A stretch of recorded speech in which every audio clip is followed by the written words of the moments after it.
Okay, Callum, I have a burning question to ask you. Yes. Funny I say burning after the end of last episode. What happens after you realize a main character hasn't died recently on Game of Thrones? I think that the writers need to buck up their ideas. You get Starkophobia. Full interactions on Patreon, go check that out. So, last time we had Book of the Stranger, and it was really bad. Really shit. It was a really shit episode. You rated it 2.5. With one of the... You rated it 2.5, which is the lowest so far. Yeah, I really did enjoy it, especially the ending. The ending was just a fucking mess. Yeah, with Daenerys and Vias Dothrak.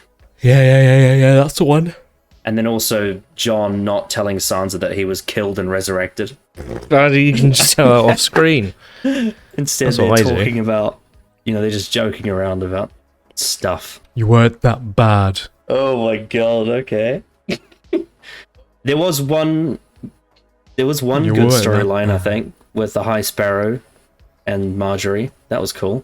Yeah, it's the only thing that's actually got anything that's, like, relatively interesting is anything to do with King's Landing. That's the only thing that has any sort of interest at this point. As much as it is weird that Theon's motivations don't seem clear, because he didn't know that Balon was dead until he got there, there was some okay stuff with him and his sister. Mm-hmm. Yeah. Mm-hmm. Oh, there was also some really bad stuff with Ramsay. Remember? Fucking hell. Yeah, it was really when he killed Osha with that knife. Really bad stuff at the moment. Really, sad to see. Yeah. But we continue on. And hope it gets better, right? We will have hit the halfway point in Season 6, which is Episode 5, The Door.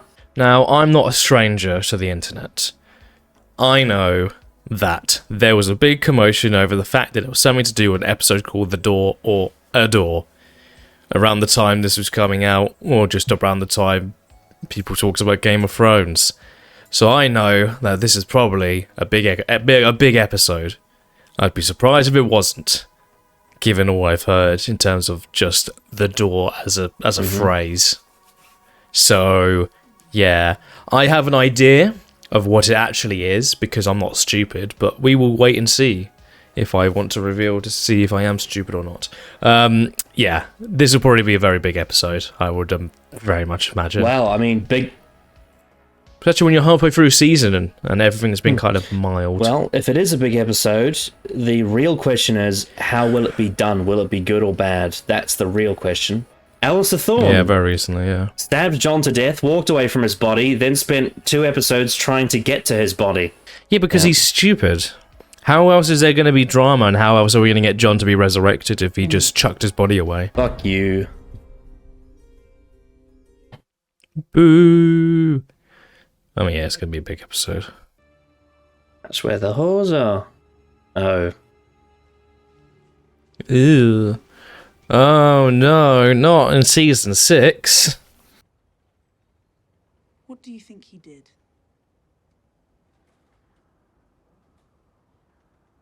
I can't begin to contemplate. God, why have you ruined this really good character? Why have you done this? This is pathetic. One of the best characters in the first 4 seasons, and they've resorted him to a fucking imbecile. Funny how Sansa just pointed out the criticisms. Yeah, but that's what makes a good story, right? When you acknowledge the shit you've done. Me. Yeah, absolutely, you're right. This is not like Russell T Davies acknowledging the flux.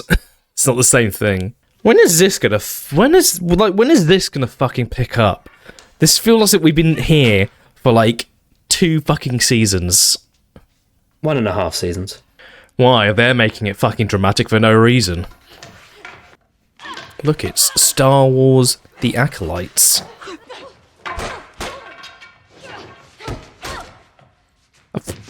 In the hell. She also probably wouldn't...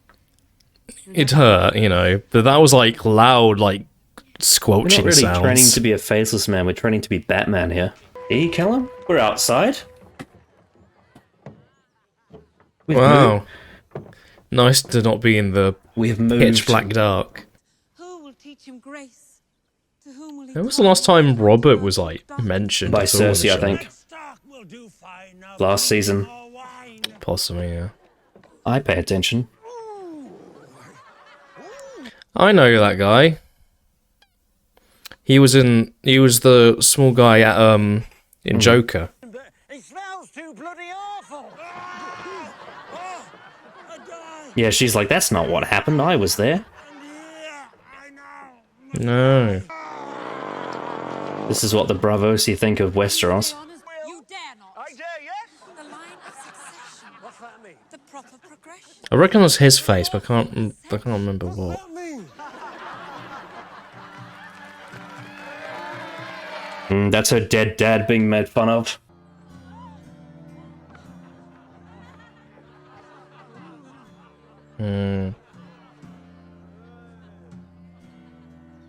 But she has to be no one, remember? She can't be Arya.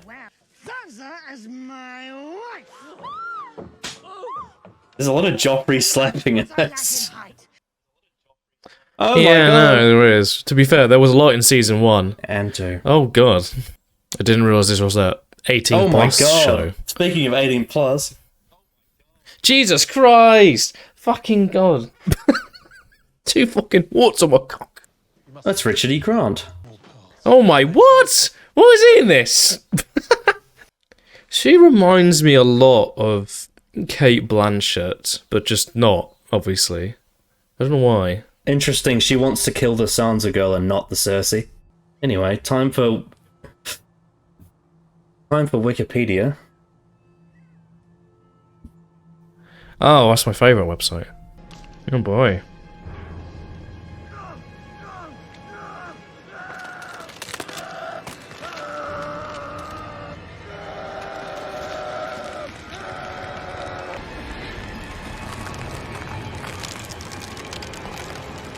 Oh, okay. The first White Walker? Our god is a sea god. When I am queen, we will build a fleet that You likes cannot be I am queen. not finished. Yes, you are. A woman will not lead us. Not when Balon's own male heir is returned. The Salt Throne is becoming woke. We will find no better leader. This is our queen. Yep, that was good. And then... Mm-hmm. Captured a castle you couldn't keep. Got yourself taken prisoner. Even heard you have no cock. Ha ha ha. Explains why you think a woman can... Ha ha ha. And I'm going to gallivant right over and give it to Daenerys Targaryen along with my big cock. You're going to sit. That's all it took, apparently. Let your Yeah. servant be born again from Cool. the sea.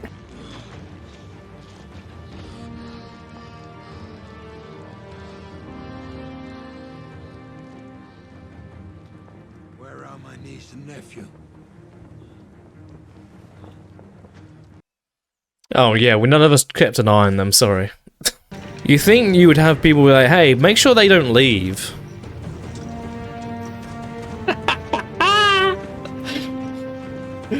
Well, fucking idiots, fucking hell. You're all fucking stupid. What did you think was gonna happen? What did you think was gonna happen? Chop down every tree you can find. You knew that not everybody was on board, you fucking twat. And bending planks. I want every woman spinning flax for sails. Build me 1,000 ships, and I will give you this world. That was fucking awful. It was really Dumb. dumb. That was real dumb. So we're going to talk about that really shit scene in the end of last episode. Twice. How did you do that? Oh, okay, we're going to review it. Oh. Goodbye, Khaleesi.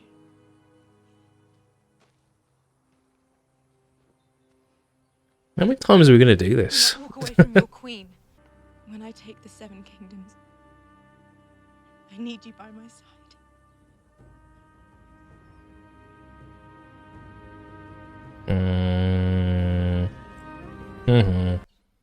So you can simp some more.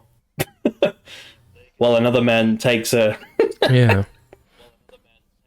I'm sure that will end exactly as she envisions it. Oh yeah, now she just has this army, by the way. Didn't really go over that at all. They just pledged to her because you know she burned down a big building that was important. Anyway. God, what a fucking shit show. Another red priestess. You heard a voice call out from the flames. Do you remember? Should I tell you what the voice said? Should I tell you the name of the one who spoke? We serve the same queen. If you are her true friend, you have nothing to fear from me.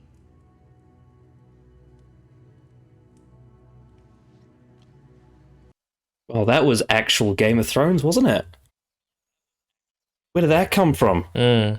Suddenly. I was sort of taken aback. Felt like I was in quite taken aback 2 or something. Yeah, it felt, yeah. I was sort of just taken aback by it from start to end. They suddenly remembered how to write these characters. Bran is bored. Okay. He wants to do a Google search again. Same place, but covered in snow. The time has passed. Yeah, those aren't trees. I wonder whether that's a lot of people from Hardhome. Oh, God. Look at that head. Oh. Now these ones are very old. Well past their expiry date.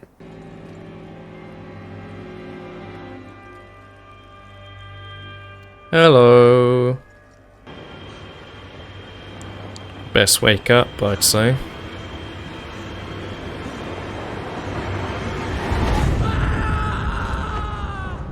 He knows you are here. He'll come for you. But he can't get in. He can't. Well done, Brian. His mark is on you. You must leave, all of you. He went into the dark web. He went too far. Now he's got viruses. Yeah, he went to explored he greatness. downloaded a Trojan horse. If we want to survive, we need Winterfell, and to take Winterfell, we need more men. And does Sansa know an army? What happened at the start of this episode? Retaken River Run. How'd you know that? Ramsay received a raven before I. That's a lie. That's good. Why are you not telling Jon about the Knights of the Vale? What is the reason, Sansa? Yeah, don't cut away at the perfect moment there, guys. That's how you build drama. You cut away before they actually give an answer.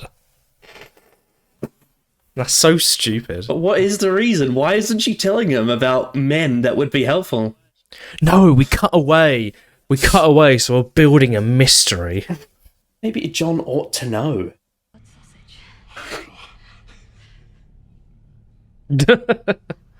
And what do you think they had that little conversation? Oh, imagine what we're going to do when we get out of it, out of a nice food.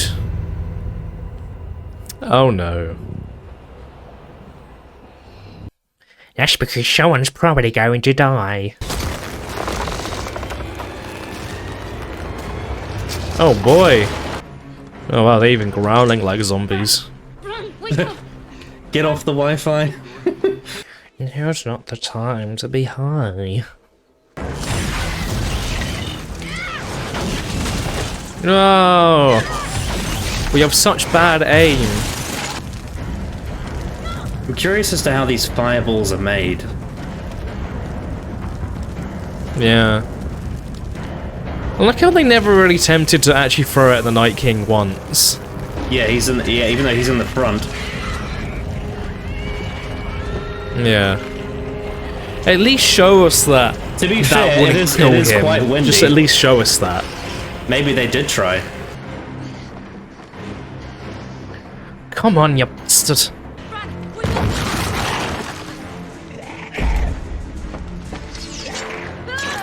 Hello. Ooh. You have to wake up! Ugh. Hold on! Frank, we're all gonna die! Frank, wake up! Oh no. Morgan, to hold on now! He's stuck in his dream. Now! Listen to your friend, Brandon. Oh, it's one of the big boys. Yeah. Oh no.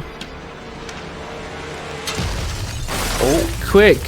He's going very... Very into Oh! ah, yep. They always have to kill them, don't they?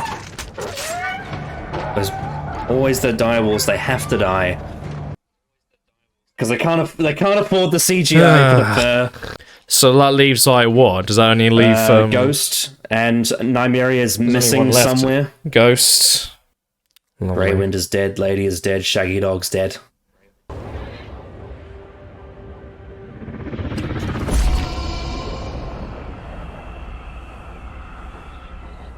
Yeah. That's a cool effect. Jesus Christ. It's so far! Ah, yep. I've seen this so many times in film. Oh yeah, it's a Yeah. major trope. Look at my fireball. But it's like not done... But it's not like done well, really. Because who is this person? I don't care. Oh, she created the night. She created the There's like Night no King. character. Yeah. Jesus Christ. Kamikaze pilot, I guess you could call it. I would love that to have been explored more than just this fucking episode. That 'Cause is a that's a trope that massive exists thing. because of World War II, by the way. I think, unless I'm mistaken, it's the kamikaze pilot. That's what they call it. Yeah. I get it now. I get it. Hodor, hold the door. Yeah, it's a bootstrap paradox. So clever. I like how even someone in universe surely would make that connection. Like, oh, that's quite strange. Hold the door! Hold the door! Hold the door! Hold the door! Hold the door!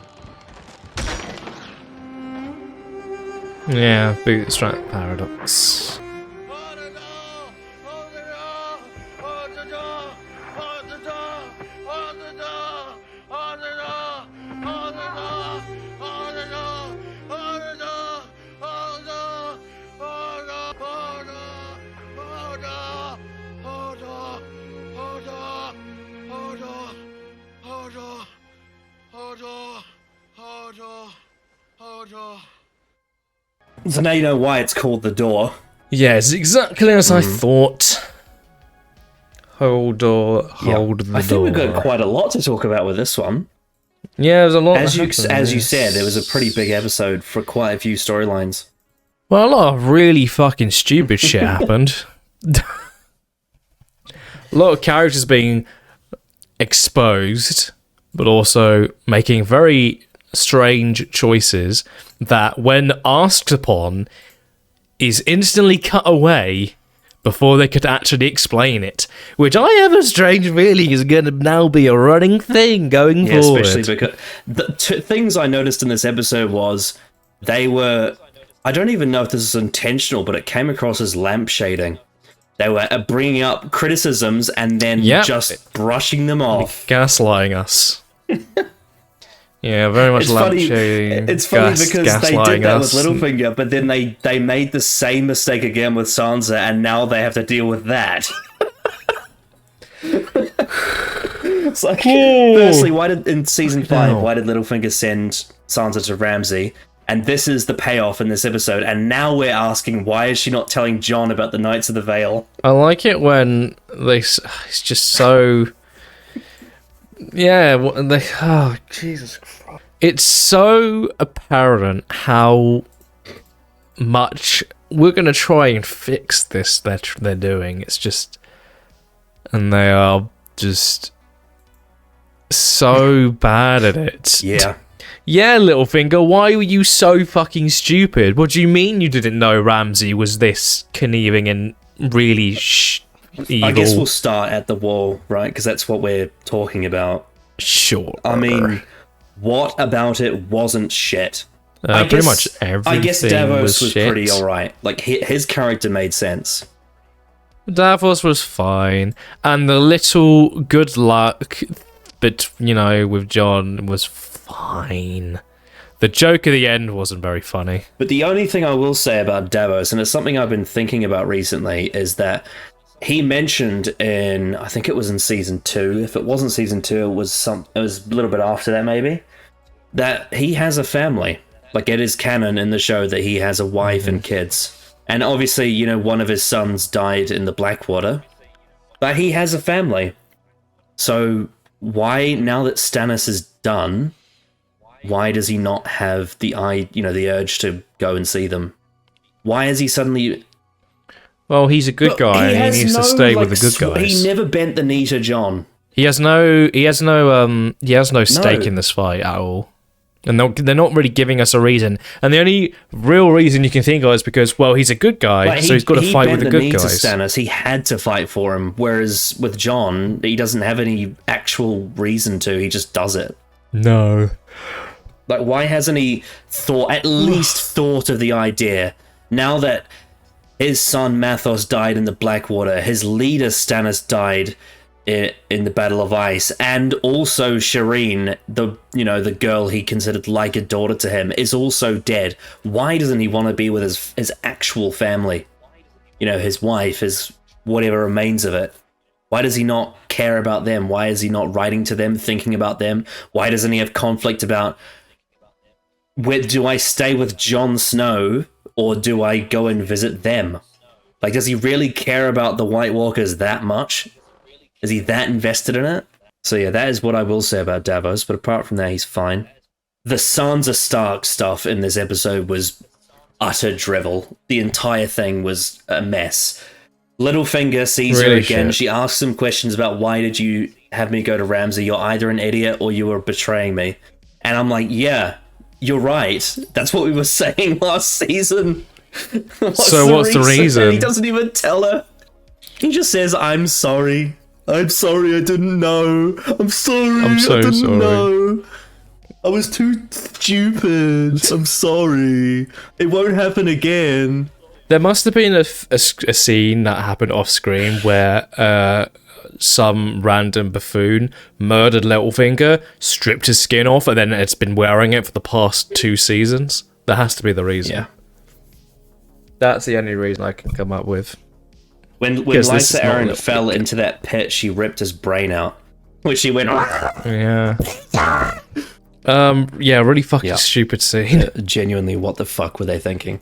The only character that seems consistent, I guess, in that thing is Brienne. Sort of.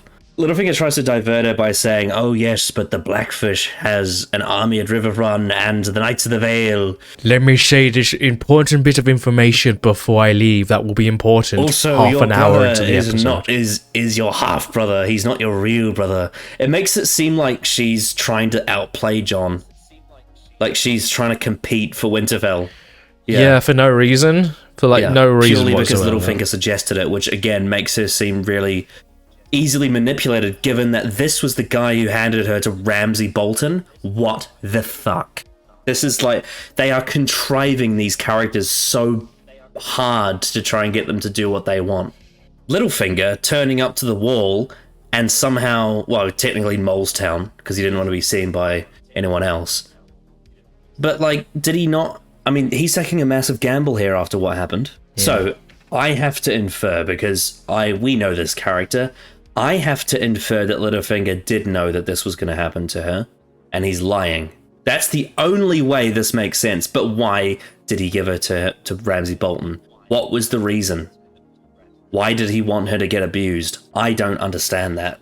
Did Littlefinger think that Stannis was going to beat Roose Bolton? Is that what he thought? I don't know. I genuinely don't know. I don't get it. It's so bizarre. It's strange. And then Sansa suddenly doesn't want to tell Jon about the Knights of the Vale. That could genuinely, like, really help him win this fight. They have the biggest and best army in the entire of Westeros, so why not? Also, not only the biggest and best army in the entire Westeros, but they're sworn to Robin Arryn, who Littlefinger has on his, pinky finger. Just genuinely, what is happening? What is this? Big ol' what the fuck. Also, Jon Snow has now transformed from being a really interesting person to now, we need allies. Who are our allies? We need allies to fight the Boltons, to take back home. And that's just who he is now. It's just, we need allies. I will say, I do like what Davos said about these people will only swear to join you if it's a fight they think they can win. Which is a good point. That part of it's fine. No use having your family killed for a lost cause. To the point where Sansa doesn't tell Jon about this very useful army. Like, it's so contrived. Like, it's unbelievably contrived that Sansa doesn't want to tell Jon that she could literally have him easily beat Ramsay in the field. Yeah, do you have anything else to say about the wall? It was so bad. What happened? Last season, the wall was one of the best parts. The wall was really good in season 5 until episode 9. That's when it started to fall apart. But, episodes 1 to 8, it was really solid. I guess we should also talk about what happened beyond the wall, because that's kind of the main focus of the episode. So, we got 3 scenes. The first one, Bran sees Leaf create the Night King. It's explained that she created the White Walkers because they had to fight off men, which is true. That's part of the law. The first men fought the Children of the Forest. They had to retreat because they were losing, and they created the White Walkers to try and, have an advantage in the battle. And it seemingly didn't work. It's why the wall was made. It's one of the reasons why the wall was made originally. This felt very exposition-y to me, this scene. Felt very much just like, this is what happened in the past, and now here's this massive piece of information you need to learn about in this episode. Also, a very bad time to recast the character as well, as with a different actor, because the guy, you don't see the new Night King until after, and the guy who's the human before he turns to the Night King in that scene looks nothing like the Night King from Hardhome. So it's like, who the hell is this guy? I don't recognize him.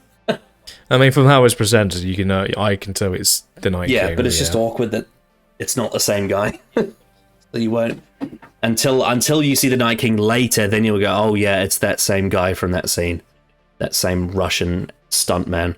I think if I were to potentially criticize it, though, do you think this removes a bit of the mystery by just outright saying this is what happened? But it feels like it's been done in the most basic way to do it. I'm fine with them eventually being an explanation of why the White Walkers exist, but I feel like in this episode it feels so heavy-handed in a sense that, like, by the way, here's this massive piece of information in this scene. Yeah, anyway, moving on. Much just like it was like a.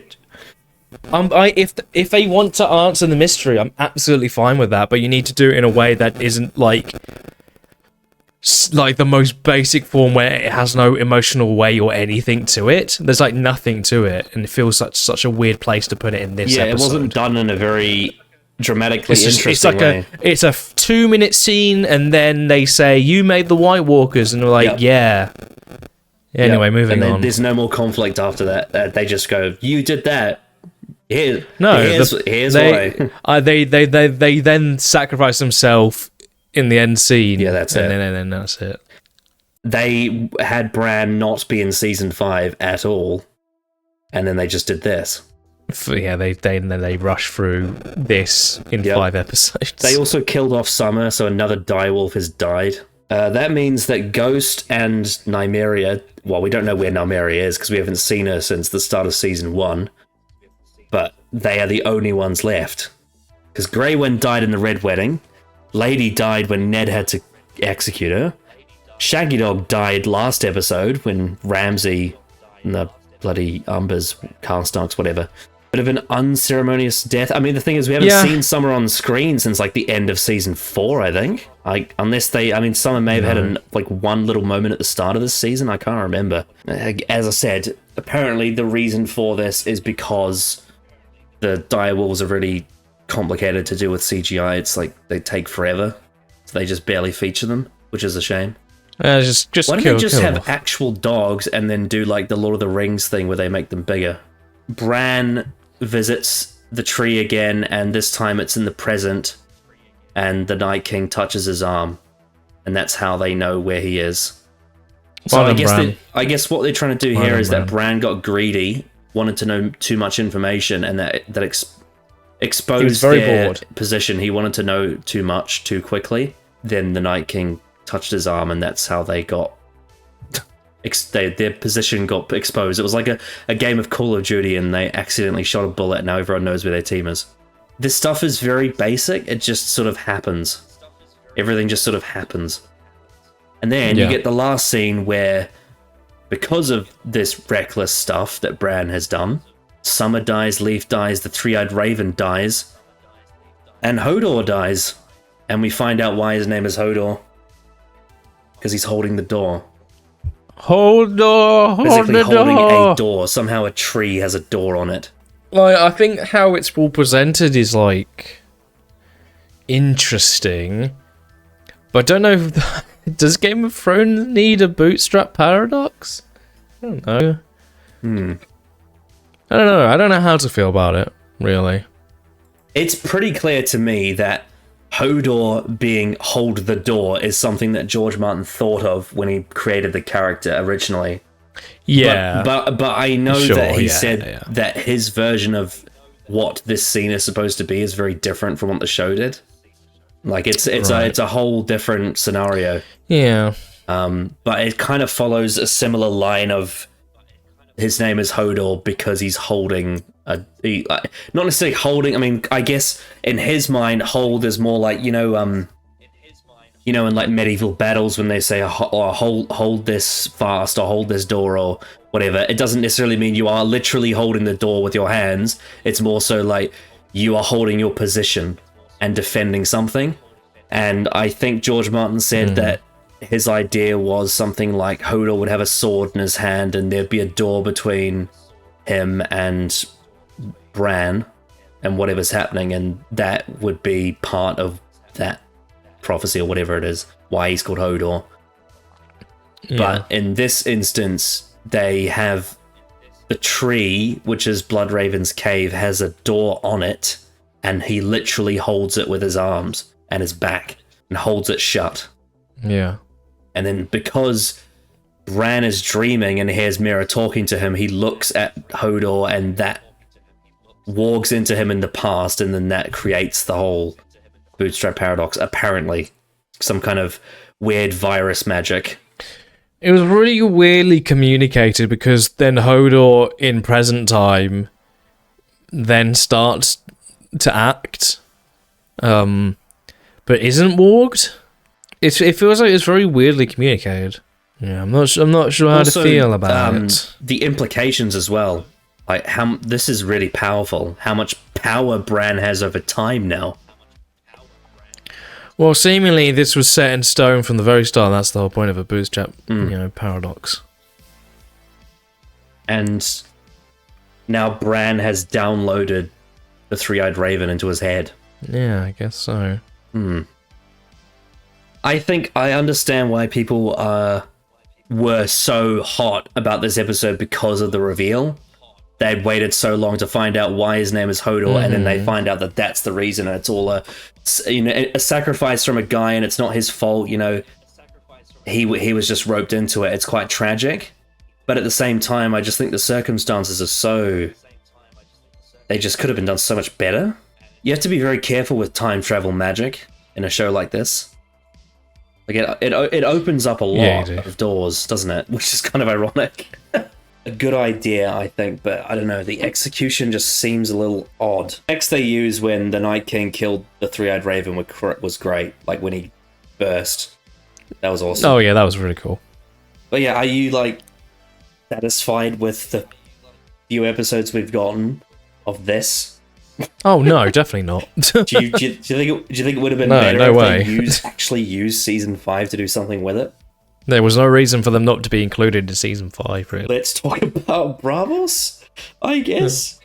The wave abuses Arya a bit more, and then Jack and they mention how she's been doing this for too long, and we're like, yes, we've been saying this for so many episodes.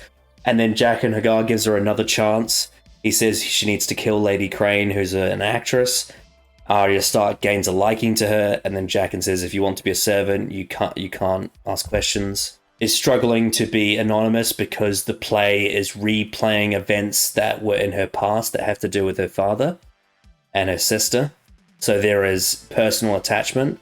I think there's... And also, there was a fucking penis right in our face as well. Yeah. Very, very extreme cut. And also, it does, like, the Bravos, do a parody of the events, right? The stage play is like a comedic retelling. I know that there are quite a few Bravosi traders that go to King's Landing, but, like, the level of detail of the events is fascinating, of, like, how the story's been told. I guess there were a lot of people there, so maybe, you know, it's been, greatly detailed in how it's been explained. And some events were actually incorrect, which Arya noticed. And it was changed for comedy. I mean, this sort of a traumatic part of your life being presented in a play in terms of comedy, I think can garner a lot of really good reaction from the character viewing it and how that can emotionally affect you. So, and I think that was relatively you could tell that effective. she was really bothered that everyone around her was laughing at her dad, her father being of course she would be, humiliated. I think maybe the play could have been a bit shorter. It was very, the very Robert long. Baratheon stuff wasn't really needed. It was just sort of... the only reason a lot of that stuff was in there was so that she was enjoying the play at first, and then suddenly when Ned Stark became part of it, she no longer was. Yeah, exactly. Yeah. But I suppose it just sort of introduces what they're doing. Like, Jack and Hagar wants her to kill Lady Crane, and she doesn't want to kill Lady Crane because she likes Lady Crane. The waste stuff at the start, though, I just can't be bothered. It's so boring. I very rarely use that word in a review these days, but it just is boring. Like, what new stuff are they doing? They just do the same shit every time. Just the wave assaults Arya, and then Arya gets up, and then she's assaulted again. Richard E. Grant was in this episode. I forgot to mention that. Oh yeah, he was in there for a bit. He was there for a line or two. Randomly made a cameo. The actress who played Sansa was very nice, very pleasant to look at. That's all I'll say about that. Let's move on to something that I have extremely mixed thoughts on. In fact, I'd say more negative, but there are some positives, especially at the start. Let's talk about the Iron Islands, the King's Moot, because what we get is we get Yara pledging, this is why I should be your queen. We get Theon giving a great speech about why he thinks Yara should be queen. A character-affirming moment. You can see the emotion on his face. It's all great. And then Euron Greyjoy turns up and everything goes fucking terrible immediately. Yeah, I fucking murdered the king. Yeah, so what? He wasn't doing you any good, and now I'm gonna go to the Dragon Queen with my big cock. Oh, yeah, I was literally thinking, what recently have I seen that exact same thing has happened? Oh, yeah, it was fucking Alistair Thorne. He did the exact same thing. I did it. Yeah, I think I may have said it on the channel before when I did season 8. Euron Greyjoy is my least favorite character in this show. I hate him. And this is probably the best he is. That's the sad thing. He's not overly cringe yet. This season. He's not. Oh yeah, true. That was his best scene. True. But right now, he's not overly cringe yet. He's not like mega cringe. He's still a frat boy though. It's not. Yeah. Oh yeah. But it's not. It's not finger in the bum. I'm gonna go to ChatGPT, which is AI, and I'm gonna search how to describe Euron Greyjoy in the books. Just want to see what it comes up with. He's a cunning, enigmatic, and utterly unpredictable character. With his eye patch, a penchant for dark sorcery, and a ruthless nature, Euron stands out even among the morally ambiguous figures in the series. He's a master manipulator, capable of instigating chaos for his own gain, making him a formidable and chilling presence in the books. Would you describe the Euron that was in this episode as that? Not so far, no. He's a party frat boy, and he is basically just a Scandinavian Viking jock. That's all it is. And he likes to kill guys and fuck women and get power, and he's brash and arrogant and fucking annoying. And that's all there is. And also, I mean, I guess to his credit, he survived a drowning, so there is that. But they also didn't keep an eye on their enemies and had all their fucking ships stolen. And now they have to cut... Also, how many ships did they fucking take? A lot. They took the... They probably took the entire fleet. So now how long is it going to take to cut down trees and make wool on those islands? How many fucking trees do they have? How long did it take to build those ships? It's like, from what it looks like, it's like 40 ships. Maybe more. Oh, it's more than that. It's probably hundreds. Yeah, exactly. So, like, how many people will be on those boats? How many people were with him right now? Like, what?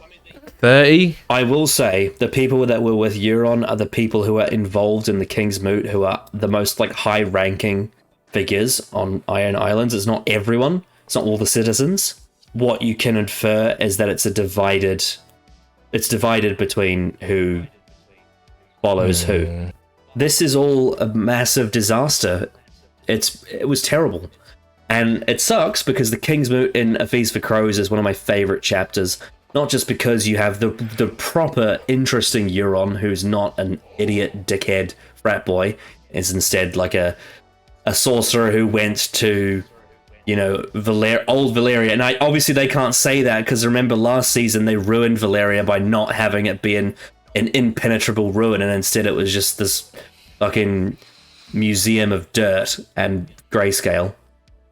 But in the books, the Valyria is, you know, you can't really get there, and Euron survives, and that's why he's so powerful, because he has a dragon horn who can, you know, he can control dragons, whereas here he just says, I'm going to win over the Dragon Queen with my cock, and that's how I'm going to do it. So he's got a different kind of horn, I guess, but it's not the same. The other part I want to talk about is Theon's uncle, Aeron, the priest. What is his motivation for having this King's Moot now? Because he's not part of it, right? He's not asking to be king, even though he's the king's brother. But he's not putting himself forward. Victarion's not on the show, and Theon is obviously desexed, or whatever the hell you want to call it. So the only candidates are Yara, who's a woman, and Euron, who's a murderer. So obviously you have to think that Aeron was only holding this King's Moot because he wanted Euron to win. So that just, like, does that mean he just wanted his brother dead? Like, what? I don't know. It's all very confusing. And this entire King's Moot makes way more sense when it's actually him trying to be king, and Victarion is another character who's also want to be king. Then you got Euron, and you got Asher, and you got a bunch of other guys stepping up, you know, lower ranking sort of Harlaws and Greyjoys and whatnot, you know, actual other families trying to become king. They all sort of pitch in and give their speeches. I mean, one of the reasons why I love the King's Moot in the book is because going into it, everyone believes Victarion is going to win. He's the obvious choice, but because he's a terrible communicator and so lacking in charisma, and he doesn't have a brain cell, he gives the worst speech possible and actively ruins his chances. And then Euron comes in and basically Barack Obamas them into voting for him. But here, Victarion doesn't exist, and all his traits have been given to Yara, who is a woman, therefore they won't vote for her because she's a woman. And that's it. So they took an awesome scene that had a big bones, like big dead sea creature with bones everywhere. They had her on a hill, just a random grassy hill. They had two candidates, and they chose Euron, and Euron is a worthless piece of shit character, and yeah, It was just bad. And then they escaped all the ships anyway, and now they're going to build new ones, apparently, which you'd think would take a long time. And where are those resources? Where are they getting them from? Are they going to have to go inland? Is that a risk? Like, there's so many questions I'm asking. Like, what? How are they going to build another fleet in like a short space of time? You can't just do that. It's not like Lego. This is like, this is high level stuff. I hated it, to be honest. Apart from Theon's emotional speech at the start, that was cool. Everything else sucked. All right, let's talk about the scene with Dany, Jorah Mormont, and Daario Naharis, who didn't really say anything. He just looked. He was literally just there. He was just there to react when Jorah confessed love. So the problem, as you stated, is no real chatter about what they just did. Literally burnt down an entire fucking hut. Not even a line. No, nothing. What we did get was a scene between them where Jorah reveals his grayscale, confesses his love. She now finally has seemingly forgiven him for all of his past problems and has embraced him again and says, find the cure. Yeah. I would say I liked the acting in the scene and the way it was shot. Yeah, I think the acting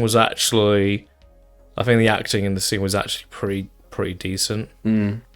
Yeah, he usually brings Did up... look incredibly, especially when you look at any shot of looking across Dany, how incredibly fake the background is. Oh, yeah. I felt like I just noticed it more in this scene than any other scene like this. They tried to offset it, number one, by blurring the background, and two, they had a lot of very warm colours in the grade, so therefore it made you pay attention more to their faces. Also, like, there was only like a little bit of wind as well. When you're on, I would have imagined it'd be quite windy. You see how bloody windy it was on the Kingsmoot scene? There's a lot It's like a slight in the scene. There's only like a slight breeze. It's like a nice cool breeze. They wanted to do it on a mountaintop though, so she could look at the burnt hut. I don't really have much else to say really. I think the acting is pretty solid. I think character-wise, this is fine. It's fine. My issue more comes to the fact that what happened last episode has just resulted in her now getting more Dothraki as an army. Yeah. Because why not? Why bloody well not? I'll tell you what though, there was something very surprising in this episode. We got a good scene in Marine. Who thought that was going to happen? Nice. In season 6, we're going to get a good scene in Marine. It's probably had the invitation of a red priestess from Ashai, Kinvara, who's very similar to Melisandre. They actually brought up the fact that Stannis was defeated and Melisandre was wrong. Oh my god! They actually acknowledged it for once. Yeah, it's taken a fucking while. Varys, this felt like peak Game of Thrones Varys in this scene. He was excellent. In fact, this might be the best scene in the episode for me, to be honest. It probably actually would be, yeah.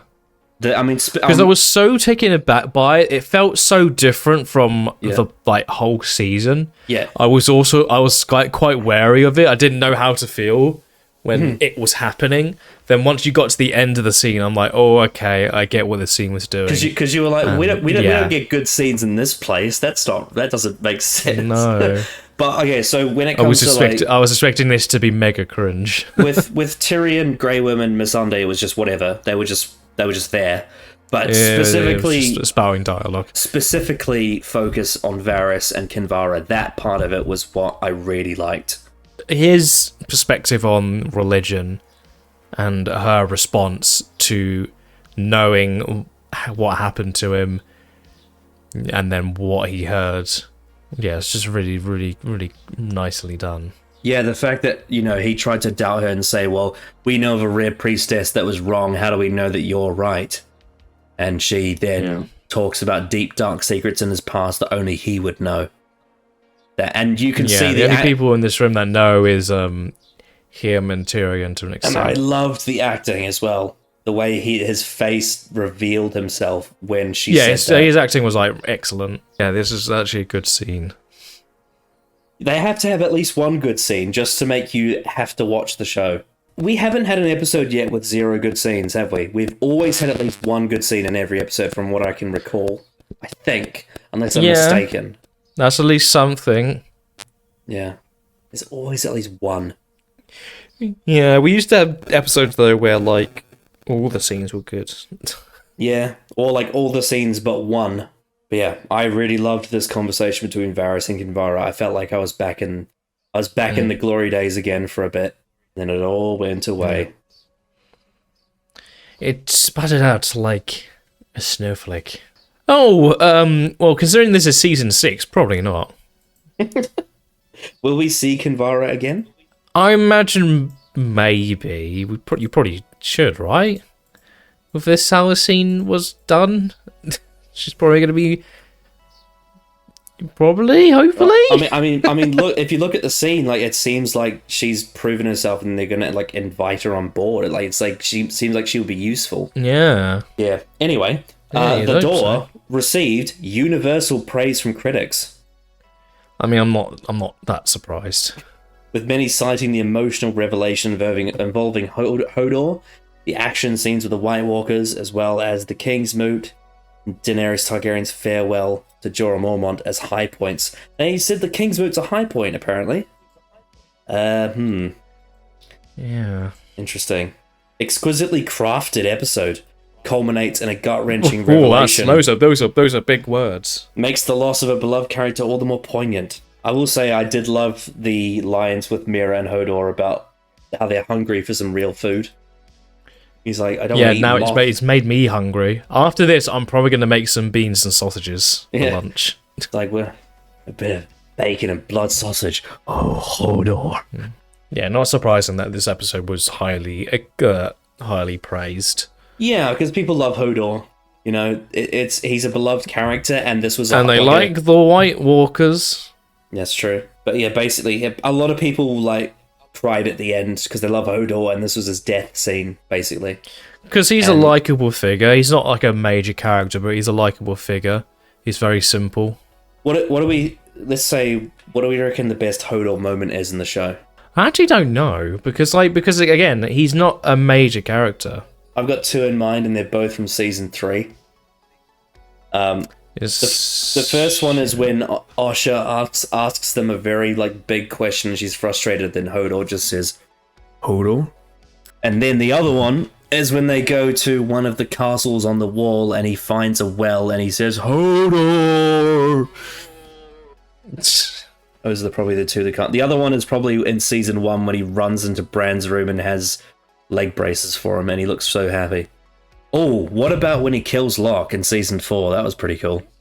Oh, yeah, that was cool. Pushes his head off his shoulder.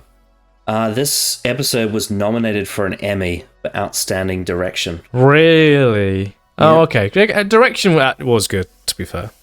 Yeah, I think I was about to say, if it was like one of the best episodes of the year for TV, I was like, ooh. I think the match cuts they did in the last scene were pretty well done between the past and the present. Yes. I did really like that. Yeah, I thought the direction also overall was just very good. Some of the rendering of the whites climbing the tree did look a little bit... it could have been maybe done a bit smoother. To be honest, I will say that. Yeah, I mean, in general, during this season, for the most part, apart from like the really dull, dark scenes, it does look good. It is a nice looking show. Writing, David Benioff and Dan Weiss. Mostly really bad. Mostly really bad. Outside of Varys and Kinvara, they did a shocking job. Varys and Kinvara, Theon's speech, and like Arya's reaction to the play as well. That was good. And every good thing with Bran's storyline was just George Martin's source material ideas, and then they just plastered them on. It was like he just said, "This is what I'm going to do," and then they just put it in the episode, and they didn't actually make a story out of it. They just went copy and paste, like unfinished ideas that he hadn't actually made into chapters yet. That's what it felt like to me. Everything else was rubbish. Everything at the wall was fucking abysmal. That's probably, I mean, as much as I despise Euron, I think the wall stuff, writing-wise, is probably the worst thing in the episode. Because it's genuinely just insane. Direction by Jack Bender, I thought he did a good job. I mean, apparently he did an amazing job, given that it was nominated for an Emmy. Yeah. I'm sure there was stuff in 2016 on TV that was better than this. The Return of Dr. Mysterio. Yeah, obviously. Definitely not. Music by Raymond Javadi. I thought he did a great job, actually, thinking about it. I thought there was some really good music in this. Especially... That year also had, like, that year had, like, Fleabag, apparently. Oh, in 2016. fucking love Fleabag. Westworld was big at the time, I remember. Mm. Yeah, I guess that's... Fleabag's one of my favorite shows. I love Fleabag. Mm. It's like Deadpool, but contemporary and with a woman. It's like not a superhero film. It's just a woman who has struggles with men and periods and family and friends and a job. It's just yeah, but it's a lot like Deadpool. I think I actually biggest shows of the year were sort of similarly Westworld. I actually think I like Fleabag more than Deadpool, to be honest. And it's very candid about the female experience. She talks about periods and all that. When Theon was doing his speech, it played a very quiet version of the Greyjoy theme. The music that played when Kinvara was talking about Varys' childhood as well was also lovely. And obviously, the music that played when Jon was leaving the wall. That was also quite nice. So this time we actually have 3 tracks. Oh my god. The first one, unfortunately, is Coronation, which is Euron Greyjoy's theme.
As much as this is a good track, if this had been the proper Euron Greyjoy, I feel like they could have made a much better song for him, because his character would have so much more to draw from, much more mystery. Sure. This was just sort of conquering. That's what I got from it. Yeah. Pretty much. Yeah. Doesn't really fit his personality too much either. Not really, no. I'm gonna go fuck Daenerys Targaryen with my big cock. Build me 1,000 ships, and I will give you this world. In the book, actually, because I have read them, it's like he actually went to the House of the Undying. Remember, from Karth. That was also something he did. Yeah. But the House of the Undying is very different in the show. It's not as personal. It's a bit more sort of just. I don't even know what to just. I don't even know. I guess there were parts of it that were personal. Big on the psychedelics. A Dragonbinder went to Valyria, all sorts of things. Gave them more reason to vote for him other than I have a cock and he doesn't, and she's a woman and she doesn't. Well, that's the rationale, right? Instead of it being I have this, I have that, Victorian as shit, she's a woman, I'm better than Balon because of these reasons, I have proof because I have this, I've been there, I survived this, I've seen this. It's now just well, the two other people that are contending do not have penises, and I do, and that's all. It makes the Ironborn look kind of stupid that they voted for Euron, I won't lie. Especially because of how successful Yara had been in battle, right? In certain aspects, not all, but certain aspects. Yeah. Anyway, the second track of the episode is called I Need You By My Side.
I would say out of the ones we've listened to on this show, this might actually be one of the most predictable ones, because I'm just like, it's going to sound like this. It's the same.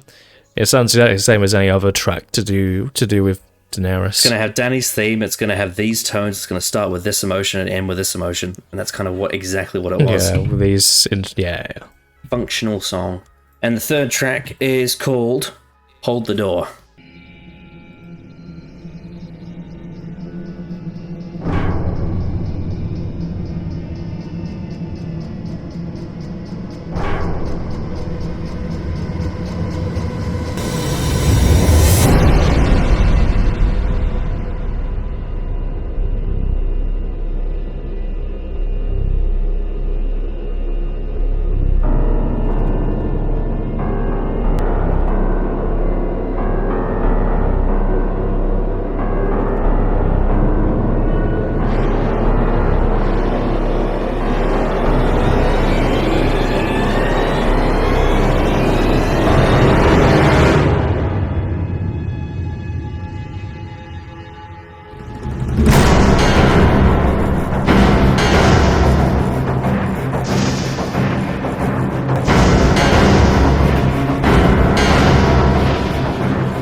Yeah, I mean, it's definitely the right music to play, I'll say that.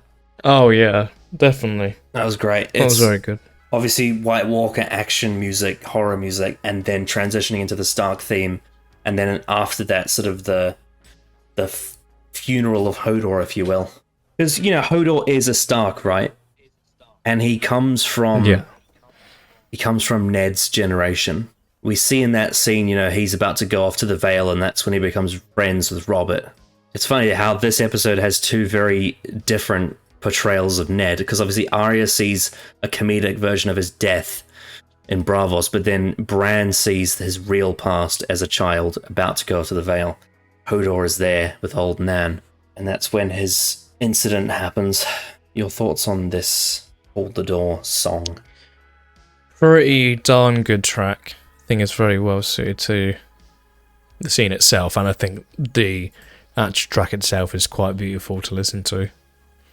Didn't feel like 7 minutes. I think no matter how this scene went, good or bad, I think this was the right song to put there.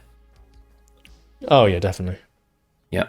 It represents everything that it is. It represents the White Walker's attack. It represents Hodor, a Stark, about to die, and that whole situation, the emotion of it, and then the credit scene with that music is just it's such a great little piece of music to end it. Quite emotional track. So thumbs up to Raymond Javadi for that one. I'm not going to read any trivia because I scrolled through it and I can't be asked to do any of it, to be honest. it's so just... But I will tell you the viewership. So last time we had 7.82 million. This time we have 7.89 million, so a slight increase after the Daenerys fire ending. Do you think the Hold the Door episode will increase it for the next episode? I would imagine it would, because I feel like this was massive online, like it was. Yeah. So I imagine it's going to surely be an increase. Yeah. Oh, if you say Hold the Door to anyone who's seen Game of Thrones, they will remember what you mean. Oh, well, yeah. It's one of the iconic moments, if you will. Yeah, I knew about it pretty much. I hate you watch the show. I mean, some people, I've said before about how there are some people out there that say that season 6 is the best one. One of the reasons they'll point to is, it's the season that has the Hold the Door moment. Yeah. Do you think this moment would have worked better if Hodor had actually been in season 5 and not completely cut out for a whole year? I don't know. Would it have made any difference? Yeah. Yeah. There was that disconnect. Anyway, conclusion and rating out of 10 for The Door. Compared to a couple of other episodes, it wasn't like... There were scenes that I hated and there were scenes that were really fucking stupid. But that's every episode so far. At the very least, this episode had one scene that I consider to be actually like really great. And there's another scene with really good acting and it was fine. The whole door revelation, it is a big reveal, sure. I still don't know how to think about it, realistically. Like, it's a big reveal, and I don't think it's great just because it's a big reveal. The logistics of it, in terms of the rules it's now set with how the Three-Eyed Raven works, and the fact that there is time travel, and the fact that it is a bootstrap paradox, it's a lot to take in with this show, and how that now affects the sort of world and lore, I guess. I don't know. There were some really fucking stupid scenes. I'm going to give it, at this point in time, I'm going to give it a 4 out of 10. I think I'm happy with that. Because there's one really great scene. The rest of it is like, there's annoying parts, there's some decent bits here and there that you can draw from that could be paid off well later. In terms of episodes in this season, it's definitely one of the better ones so far. I say very hesitantly. Yeah, I think 4 is fair. I think 4 out of 10 is fair. All right. So the Marine Varys Kinvara scene was great. The Vice Dothrak scene with Jorah and Daenerys was fine. The Theon speech was good. And I like some of the Bran stuff a little bit, but not enough. The implications of the time travel stuff is odd.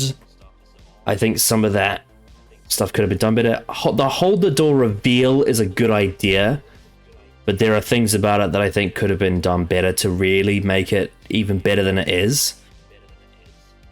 And the rest of the Bran stuff, a lot of it is just Wikipedia crap that we've had before, just very basic stuff. Everything at the Wall was utter garbage, like genuinely ridiculously bad, except for maybe a bit of Davos and a bit of Brienne. It's a bit brooding. The Braavos stuff was interesting somewhat, but it's still very lacking.